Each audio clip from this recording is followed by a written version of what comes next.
Hi. So Telugu మిత్రులకి స్వాగతం. Market ఈరోజు చాలా వాలటైల్గా నడిచింది. చాలా వాలటైల్గా, ఎక్స్పెక్ట్ చేసిన దానికంటే ఎక్కువ వాలటైల్గా నడిచింది. అయితే బేర్స్ బుల్స్ ఇద్దరు కూడా equally they tried their best. But ఫైనల్గా bulls have shown the strength. Bulls strength చూపించారు ఫైనల్గా. అంటే ఏంటంటే బేర్స్ పడేయటానికి ప్రయత్నించినా వీలు పడలా. ఓపెనింగు చక్కగా ఉంది, సజావుగా పైకి నడిచింది, 100 పాయింట్ల దాకా పెరిగింది, 100 పాయింట్లు పైగా. ఆ తర్వాత మళ్ళీ కరెక్షన్ వచ్చింది, నెగిటివ్ కూడా వెళ్ళిపోయింది 20 పాయింట్స్ దగ్గర. మళ్ళీ రికవర్ అయ్యింది, మళ్ళీ రికవర్ అయ్యి 11,120 రేంజ్లో క్లోజ్ అయింది. అంటే ఈరోజు మార్కెట్ యాజ్ ఎ హోల్, ఈరోజు మార్కెట్ జరిగిన సరళిని బట్టి ఏంటంటే ఈ ఫైట్లో నిఫ్టీను బ్యాంక్ నిఫ్టీ మళ్ళీ పాజిటివ్గా తయారైంది. Market in positive mode. నిన్నేమో అంత యాక్టివ్గా అంత పాజిటివ్గా లేవు. బ్యాంక్ నిఫ్టీ అయితే కొంచెం నెగిటివ్గానే ఉంది. ఆ నెగటివిటీ ఈరోజు తగ్గిపోయింది. నిఫ్టీ బ్యాంక్ నిఫ్టీ కూడా ఎట్లా అంటే స్లైట్లీ బుల్లిష్ మోడ్లోకి వచ్చాయి టెక్నికల్గా. అంటే ఈరోజు డిసైసివ్గా మార్కెట్ ఏంటంటే కొంచెం పాజిటివ్ మోడ్లోకి వచ్చేసింది, బాగుంది. నా ద క్వశ్చన్ ఈజ్ 11,800 10,800 11,450 అన్నది క్వశ్చన్. 450 ఏంటిలేండి, 11,600 వరకు ఉంది స్కోప్ అప్వర్డ్ జర్నీ. ఈ సెటిల్మెంట్లో 11,600 వరకు వెళ్ళొచ్చు అప్వర్డ్ జర్నీ. డౌన్వర్డ్ జర్నీ 10,650 వరకు రావచ్చు. చూసారా, అంత పాసిబిలిటీ ఉంది. బట్ ఇన్ బిట్వీన్ మనం తీసుకున్నట్లయితే 10,800 11,400 450. ఇది ఇప్పుడు టెక్నికల్గా అయితే బేరిష్ అంటే స్లైట్లీ బేరిష్ మోడ్ నుంచి టర్న్ అయ్యి స్లైట్లీ బుల్లిష్ మోడ్లోకి వచ్చింది కదా నిఫ్టీను బ్యాంక్ నిఫ్టీ కూడా వచ్చింది ఈరోజు డిసైసివ్గా. అయితే టెక్నికల్స్ ఒక ఎత్తు, మార్కెట్ డైనమిక్స్ మరొక ఎత్తు. మెయిన్ ఈరోజు ఈ విషయం చెప్పదలుచుకున్నాను. మార్కెట్ డైనమిక్స్ను టెక్నికల్స్ రెండు ఒకేలా ఉంటాయా లేకపోతే డైవర్జెంట్గా విభిన్నంగా ఉంటాయా అంటే, మార్కెట్ న్యూస్ లేకపోతే మార్కెట్లో అంటే ఎకానమీలో కానీ దేశంలో కానీ ప్రపంచంలో కానీ స్పెషల్గా కొన్ని ఈవెంట్స్ కానీ లేకపోతే న్యూస్ కానీ లేకపోతే ఏమవుతుందంటే టెక్నికల్స్ ఉన్న విధంగా టెక్నికల్స్ ఎలా చెప్తున్నాయో ఆ విధంగా వెళుతుంది మార్కెట్. టెక్నికల్స్ చెప్పేస్తాయి. అయితే why and how technicals fail, where technicals fail. Individual stocks విషయంలో కేర్ఫుల్గా ఉండాలి. టెక్నికల్స్ ఈజీగా ఫెయిల్ అవ్వచ్చు. ఎందుకు ఫెయిల్ అవ్వచ్చు అంటే సడన్గా బయింగ్ రావచ్చు లేదా సడన్గా సెల్లింగ్ రావచ్చు. అందులో ఆ సడన్గా రావడానికి they have their own reasons. ఇప్పుడు నిఫ్టీకి బ్యాంక్ నిఫ్టీకి అయితే ఒక ఏదైనా న్యూస్ ఈవెంట్స్ లాంటివి కొంచెం ఐడెంటిఫై చేయొచ్చు, కొంతవరకు ఉంటుంది. ఏదైనా న్యూస్ ఉంటుంది లేదా ఈవెంట్ ఉంటుంది, దాని మీద బేస్, ఎందుకంటే బ్రాడ్ బేస్డ్ మార్కెట్లు కాబట్టి. అదే ఇండివిజువల్ స్టాక్స్ అయితే చెప్పలేం. అక్కడ ఏం జరుగుతుందో, ఎందుకు పెరిగిందో ఎందుకు తగ్గిందో చాలా సందర్భాల్లో చెప్పలేం. ఎందుకంటే మా స్టాక్స్ ఏంటంటే ఆపరేటర్స్ చాలా వరకు కొన్ని పర్టికులర్ స్టాక్స్కి పర్టికులర్ ఆపరేటర్స్ ఉంటారు. ఆపరేటర్స్ వాళ్ళ దీన్ని బట్టి ఉంటుంది, వాళ్ళ డెసిషన్ బట్టి ఉంటుంది. ఈసారి ఈ రోజుకి లాగించేద్దాం అనుకుంటారా, వదిలేద్దాం అనుకుంటారా చెప్పలేం. ముఖ్యంగా స్మాల్ క్యాప్స్ మిడ్ క్యాప్స్ అయితే అదే ప్రాబ్లం. లార్జ్ క్యాప్స్కి వచ్చేటప్పటికి ఉంటుంది ఇన్ఫ్లుయెన్స్, అందులోనూ ఉంటారు గట్టిగా పెద్ద వాళ్ళు ఉంటారు. లార్జ్ స్కేల్లో చేయడానికి. బట్ కొంచెం లార్జ్ క్యాప్లో కొంచెం తక్కువ, రిలేటివ్గా కొంచెం కష్టం. బట్ మార్కెట్ ఏ న్యూస్ లేకపోతే, ఏ ఈవెంట్స్ లేకపోతే టెక్నికల్స్ ప్రకారం వెళ్తాయి. కానీ ఇంటర్వ్యూనింగ్ ఏదైనా అనుకోని ఘటనలు జరిగినా, ఏదైనా న్యూస్ ఉన్నా, ఆ న్యూస్ని అప్పుడు అనలైజ్ చేసుకుని దాని ప్రకారం మార్కెట్ మూవ్ అయ్యే అవకాశం ఉంది. ఎందుకు చెప్తున్నానంటే రేపు ఆర్బీఐ క్రెడిట్ పాలసీ ఉంది. ఈసారి వచ్చే ఆర్బీఐ క్రెడిట్ పాలసీకి ప్రత్యేకత సంతరించుకుని ఉంది. ఏంటి, కోవిడ్ పేరు మీద 2 నెలలు 3 నెలలు మూతపడి ఉన్నాయి బిజినెస్లు. తర్వాత ఈ ఇన్స్టాల్మెంట్స్కి మోరటోరియం ఒకటి ఉంది. అంటే తర్వాత కట్టచ్చు అని, పోస్ట్పోన్. మీరు ఇన్స్టాల్మెంట్లు కట్టక్కర్లేదు, తర్వాత కట్టండి అని ఆర్బీఐ వారు కరుణించి చేసిన పని. అయితే బ్యాంకులకి ఫైనాన్షియల్ ఇన్స్టిట్యూషన్స్కి మంచిది కాదు కదా. కొంతమంది అయినా కట్టేవాళ్ళేమో, ఇప్పుడు ఎవరో కట్టక్కర్లేదనేటప్పటికి కట్టగలిగిన వాళ్ళు కూడా కట్టడం మానేశారు కదా. There liquidity is affected. Banks and financial institutions తాలూకు లిక్విడిటీ ఎఫెక్టెడ్. తిరిగి ఎవరికైనా ఆ లోన్లు ఇద్దామన్నా వాళ్ళ దగ్గర ఫండ్స్ ఇష్యూ ఉంది, ఫ్లో లేదు కదా, ఇన్ఫ్లో. అయితే ఇప్పుడు మోరటోరియం కంటిన్యూ చేస్తారా, ఎక్స్టెండ్ చేస్తారా 1 or 2 months, లేకపోతే ఏదైనా నిన్న అనుకున్నాం కదా అట్లాగా ఇంకేదైనా కొంచెం దీన్ని రీస్ట్రక్చరింగ్ చేస్తారా లోన్ని అనేది ఇష్యూగా ఉంది. జనరల్గా ఆర్బీఐ రేట్లు ఏంటి, అది ఉండనే ఉంది, తెలిసిన విషయమే. ఆర్బీఐ ఇంట్రెస్ట్ రేట్ల గురించి ఏం చెప్తుంది అనేది తెలిసిన విషయమే. తర్వాత కరోనా పుణ్యమాని ఎకానమీ మీద దాని ప్రభావం ఎలా ఉంటుంది, ఎలా ఉండవచ్చు అనేది ఆర్బీఐ కామెంట్స్ ఏంటి, ఆర్బీఐ ఎలా అభిప్రాయపడుతున్నది, అది కూడా చాలా ఇంపార్టెంట్. ఇవన్నీ చూసుకుంటారు ఆర్బీఐ ఏమంటున్నది, ఏమనుకుంటున్నది అనేది.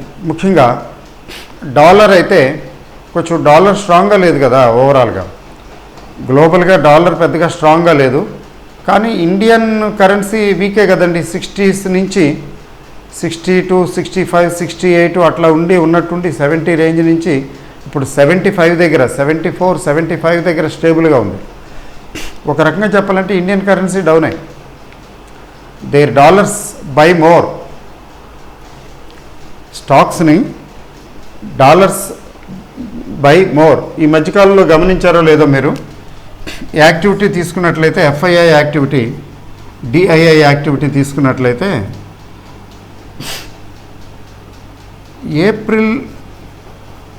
ఏప్రిల్ వదిలేయండి,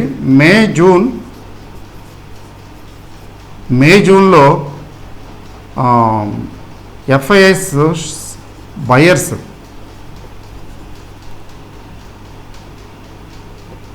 జూలైలో కూడా, ఇంకా జూలై ఇప్పుడే అనుకోండి, జూలైలో కూడా, ఇప్పుడు ఆగస్ట్ సంగతి వదిలేయండి, ఇది సెల్లర్స్ అండి, సెల్లర్స్ మోస్ట్లీ. అంటే కొంచెం కుడియాడంగా, అంటే they turned buyers, our institutional investors turned sellers. ఇంతకుముందు ఏం జరిగిందంటే జనవరి, ఫిబ్రవరి, మార్చి, ఏప్రిల్ కొంచెం అటు ఇటుగా ఉంది. జనవరి తర్వాత ఎఫ్ఐఎస్ కంటిన్యూస్గా అమ్మారండి, మార్చి వరకు అమ్మారు గట్టిగా. ఏప్రిల్కి వచ్చేటప్పటికి ఓకే, బరాబర్. తర్వాత వాళ్ళు కవర్ చేయాలో ఇక్కడ కవర్ చేశారు చాలా వరకు. వాళ్ళు ఫిబ్రవరి మార్చిలో అమ్మినప్పుడు మార్చి అండ్ ఏప్రిల్ ముఖ్యంగా మన డిఐఎస్ బాగా కొన్నారండి. చూసారా, అంటే కొంచెం కుడియాడంగా మార్కెట్ కుప్పకూలిపోయినప్పుడు, పడిపోయినప్పుడు డిఐఎస్ కొన్నారండి. మన ఎల్ఐసి వారు, వీరంతా వారు కొన్నారు, వీరు అమ్మారు. ఇప్పుడు ఏంటంటే వీరు అమ్ముతున్నారు, వీళ్ళు కొంటున్నారు. బట్ రిమెంబర్ వన్ థింగ్, టోటల్గా ఎఫ్ఐఐస్ ఎంత అమ్మారో అంత కొనలేదు ఇప్పటికీ కూడా. అంటే వేరే విధంగా హెడ్జింగ్లో చేసుకుంటారు, క్యాష్ మార్కెట్లు, తర్వాత డెరివేటివ్ సెగ్మెంట్లో చేస్తారు, ఇవన్నీ అన్ని రకాలుగా చేస్తారు. కాబట్టి రియల్ పిక్చర్ చెప్పలేము. కానీ మామూలుగా వాళ్ళ పర్చేజెస్ మాత్రం ఎఫ్ఐఎస్ అమ్మినంత కొనలా. ఇంకా there is a short of 35 to 45,000 crores shortage ఉంది. అంటే ఇంకా కొంటారని కదా దాని ఉద్దేశం. అంటే FIs are buying it is a good indication అని ఎవరో కామెంట్ పెడితే చూశాను. FIs are buying now, but FIs have sold so much. తర్వాత డిఏఎస్ ఆర్ సెల్లింగ్, కానీ డిఏఎస్ బాట్ అర్లియర్. డిఏఎస్ బాగా కొని ఇప్పుడు అమ్ముతున్నారు మళ్ళీ. కాబట్టి this is a game, complex game. మనం ఈ ఎఫ్ఐఎస్ బయింగు, ఎఫ్ఐఎస్ సెల్లింగ్ నుంచి, అంటే డే టు డే కూడా బయింగ్ సెల్లింగ్ నుంచి గబుక్కుని కామెంట్ చేయలేము, కంక్లూజన్స్ డ్రా చేయలేము. ఆ విషయం అర్థం చేసుకోండి. కొంతమంది పర్టికులర్గా ఎఫ్ఐఎస్ కొన్నారా అమ్మారా అని చూసుకుంటుంటారు. అంటే ఇప్పుడు ఎఫ్ఐఎస్ కొంటున్నారు, పూర్తిగా ఏం కొనలేదండి. సగం అరౌండ్ 50-60% ఎంత అమ్మారో, ఎంత వాల్యూకి అమ్మారో అందులో 50-60% కొనుక్కున్నారు. అంటే పూర్తిగా కొనలేదు కదా. మళ్ళీ రేపు పొద్దున ఎప్పుడైనా అమ్మటం మొదలు పెట్టవచ్చు కదా. Anything is possible. ఇట్లాంటి ఈ డేటాను బేస్ చేసుకుని మనం మార్కెట్లు పెరగటాలు తగ్గటాలు, ఒకరు అమ్మితే ఇంకొకరు కొంటారు. ఎందుకంటే every buyer has a seller and every seller has a corresponding buyer.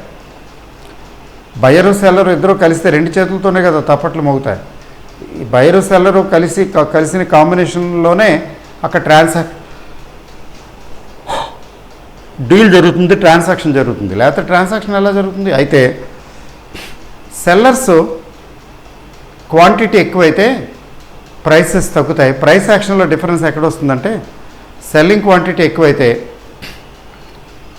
Price action ఏంటి? ప్రైస్ తగ్గుతుంది. బయింగ్ క్వాంటిటీ ఎక్కువైతే for in a given period of time, అప్పుడు బయింగ్ క్వాంటిటీ ఎక్కువైనందువల్ల ప్రైస్ పెరుగుతుంది. అంతే తప్ప బయర్కి సెల్లర్ ఉంటాడు, సెల్లర్కి బయర్ ఉంటాడు. బయర్ని సెల్లర్ని బట్టి మనం చెప్పలేము. వీళ్ళు బై చేస్తున్నారు కాబట్టి పెరుగుతాయని, వీళ్ళు సెల్ చేస్తున్నారు కాబట్టి తగ్గుతాయని కూడా చెప్పడం లేదు. ఒకప్పుడు 90స్లో ఏంటంటే జస్ట్ ఎంటర్ అయ్యారు, ఎఫ్ఐఎస్కి ఎంట్రీ లభించింది. 90స్లోనూ కొంత 2000 వరకు కూడా, 2000స్లో కూడా 2005-2006 వరకు కూడా చెప్పాలంటే 8 కూడా తీసుకున్నాం. ఎఫ్ఐఎస్ కొంటే పెరిగేది మార్కెట్, ఎఫ్ఐఎస్ తగ్గితే తగ్గేది. ఇప్పుడు అలా అవ్వాలనేం లేదు. ఎందుకంటే డొమెస్టిక్ ఇన్స్టిట్యూషన్స్, లోకల్స్, తర్వాత ఇన్వెస్టర్స్, వీళ్ళ సంఖ్య కూడా చాలా ఎక్కువ ఉంది. ఎందుకంటే మ్యూచువల్ ఫండ్స్లో ఇన్వెస్ట్ చేసే వాళ్ళ సంఖ్య కూడా బాగా పెరిగింది కదా. అందువల్ల మ్యూచువల్ ఫండ్స్లో వీళ్ళు ఇన్వెస్ట్ చేస్తుంటే ఫండ్స్ వాళ్ళు, ఇన్స్టిట్యూషన్స్, లోకల్ ఇన్స్టిట్యూషన్స్ ఎందుకు కొనరు? అది కూడా ఉంటుంది. అందుకని కొంచెం ఇట్లా దీన్ని బేస్ చేసుకుని కామెంట్ చేయటం, కంక్లూషన్స్ డ్రా చేయటం మాత్రం ఇప్పుడు వీలు పడదు. ఆ విషయం గుర్తుంచుకోవాలి. తర్వాత ఆర్బీఐ పాలసీ ఎలా ఉంటుందనేది రేపు తెలుస్తుంది, రేపటి వీడియో. తర్వాత మార్కెట్ గురించి చెప్పాను. మార్కెట్ పాజిటివ్ మోడ్లోకి వచ్చింది కానీ, బట్ దిస్ ఈజ్ ఇర్రెలవెంట్. ఈ పాజిటివ్ మోడు చాలా ఇర్రెలవెంట్ అండి. అసలు ఈ విషయం నేను చెప్పకూడదు. పాజిటివ్లోకి వచ్చింది లేకపోతే నెగిటివ్లోకి వచ్చింది ఎందుకు చెప్పకూడదు చెప్పండి? ఎందుకంటే ఒక పెద్ద ఈవెంట్ జరగబోతున్నది. మరీ పెద్దది కాకపోయినా సిగ్నిఫికెంటే. ఇప్పుడున్న పరిస్థితులకి ఇది సిగ్నిఫికెంటే. ఈ సిగ్నిఫికెంట్ ఈవెంట్ మేక్ ఆర్ బ్రేకే. ఎందుకని? ఆర్బీఐ ఏం మాట్లాడుతున్నది, ఆర్బీఐ ఏం పాలసీ రిలీజ్ చేస్తున్నది, మొరటోరియం గురించి ఏం చేయబోతున్నది, లేకపోతే ఇంకేదైనా చేయబోతున్నదా, వాట్ ఆర్ ద థింగ్స్ వాళ్ళకే తెలియాలి, మనకు తెలియదు కదా. What are the things that they are going to do, దానికోసం ఎదురు చూస్తున్నది. అందుకని ఈరోజు సెల్లర్స్ కూడా ఎక్కువ మరి ఫోర్స్ చేసి సేల్ చేయలా, అమ్మగలరు. ఇప్పుడు ఎఫ్ఐఎస్ఏ తీసుకుందాం, రెడీ, వాళ్ళు అమ్మదలుచుకుంటే ఎంతైనా అమ్మగలరు, ఎంతకైనా అమ్మగలరు, భారీగా అమ్మపారేయగలరు. కొనాలనుకున్న భారీగా కొనగలరు. Together they are a force to reckon with, no doubt, on a given day. So ఇప్పుడున్నటువంటి కాలమాన పరిస్థితులకి ఆర్బీఐ పాలసీ చాలా రెలవెంట్, చాలా ఇంపార్టెంట్, చాలా సిగ్నిఫికెంట్. అందువలన టెక్నికల్స్ పనిచేయవు, అక్కడ టెక్నికల్స్ పనిచేయవు. అయితే పాజిటివ్గా తీసుకుంటే మార్కెట్ ఇప్పుడు ఈరోజు ఆల్రెడీ మామూలుగానే కొంచెం పాజిటివ్ మోడ్లోకి వచ్చింది. ఆ పాజిటివ్ మోడ్ బ్రహ్మాండం కంటిన్యూ ఫ్రెంజీ లెవెల్స్కి ఇక్కడి నుంచి పైకి వెళ్ళిపోవచ్చు. 11,400, 11,600 రేంజ్. లేదు చాలే సరిపెట్టండి, ఇప్పటికే చాలా అయిపోయింది, వీఆర్ నాట్ హ్యాపీ అనుకుంటే ఇక్కడి నుంచి ప్రాఫిట్ బుకింగ్ వస్తుంది. ముందు ప్రాఫిట్ బుకింగ్ తర్వాత నెక్స్ట్ ప్రాఫిట్ బుకింగ్ ఎప్పుడైతే మొదలవుతుందో దాంతో సెల్లింగ్ కూడా మొదలవుతుంది, షార్ట్ సెల్లింగ్ కూడా మొదలవుతుంది. అది కలిపి మొమెంటం పెంచుతుంది, అంటే సెల్లింగ్ ప్రాసెస్ వస్తుంది. అయితే మనందరికీ ముఖ్యంగా తమ్ముళ్ళు, మరి వీడియో చూసేవాళ్ళు చాలామంది యంగ్స్టర్స్ ఉన్నారు కదా, యంగ్స్టర్స్ ముఖ్యంగా జూనియర్స్కి ఒక క్విజ్ లాంటిదే, టెస్ట్ లాంటిదే. ఏంటంటే quiz,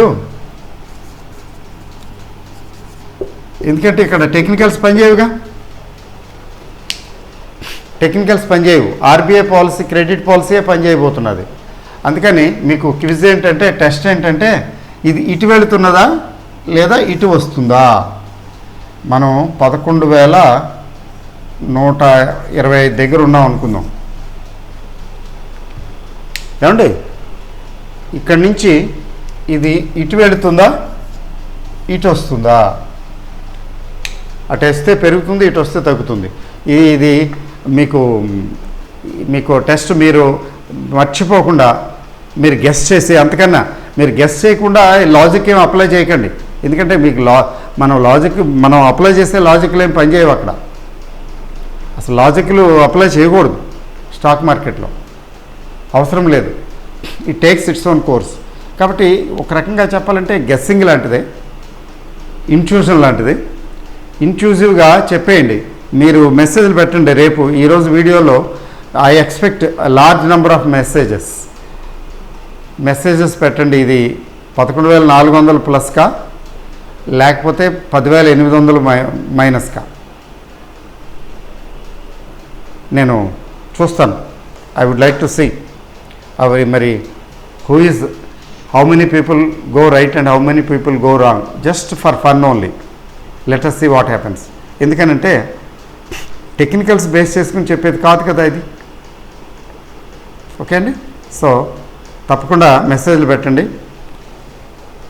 it will rise to 11,400 plus, or it will come down to